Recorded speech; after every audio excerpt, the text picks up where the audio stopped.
Hello, everyone, and welcome to the Coaster Report. I hope you're all enjoying your evening. We had another fairly dry week in terms of theme park news, but I've still got a few good things for you to hear about. First off, we're going to be starting with some very recent news. Earlier this week, NFL superstar Travis Kelce announced his investment in the Six Flags chain.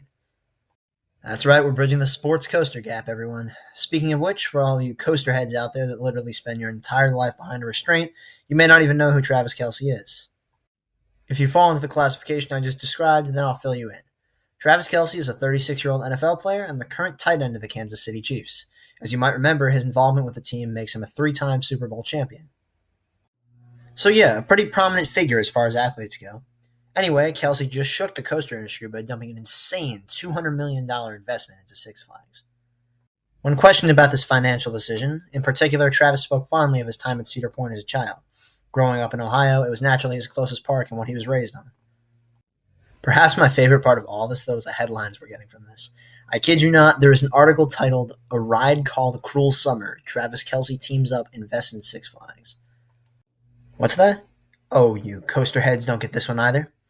Well, basically, Travis Kelce's, and her song is, so they made this drawn-out connection, and you know what, let's just Google it.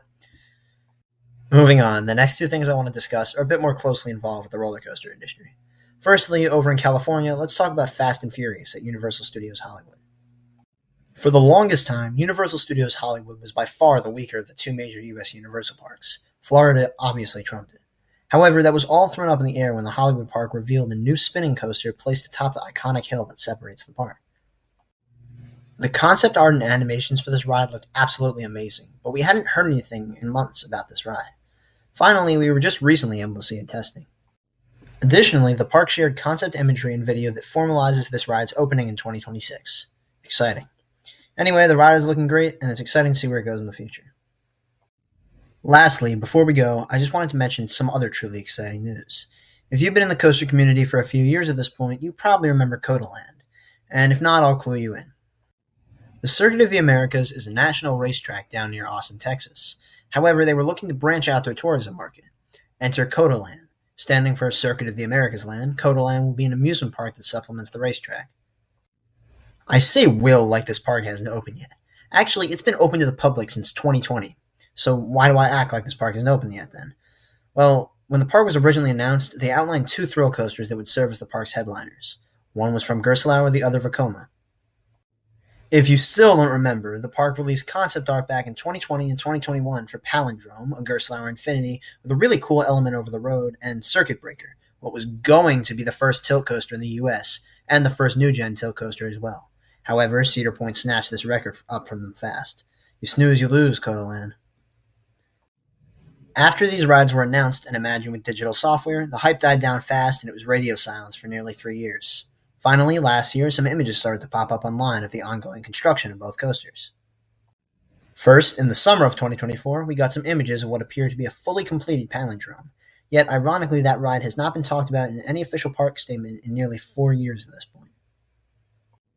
Soon after, in the fall of last year, nearly a year ago at this point, we'd gotten images of Circuit Breaker undergoing construction. It was apparent that construction had just begun, but it was still exciting. Fast forward to just recently, and we finally have the announcement that Circuit Breaker is open.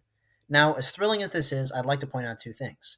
Firstly, the park is not officially open right now. Only select groups that are at the track for the current F1 races have the opportunity to ride this coaster. Second, this ride took an awful long time to build, didn't it? I mean no offense to construction crews when saying this, but you're really telling me that Hershey Park's team was able to get Wildcats Revenge up and running in nearly half the time that this took to build, primarily through the winter as well? I just think we could have been a bit more punctual here. Anyway, we're beyond that now, because Circuit Breaker is set to open with the rest of the park in 2026. But that leaves me wondering, by rest of the park, do they mean Palindrome as well? I mean, track work appears complete, but as far as I know, there's never been a train spotted on this track.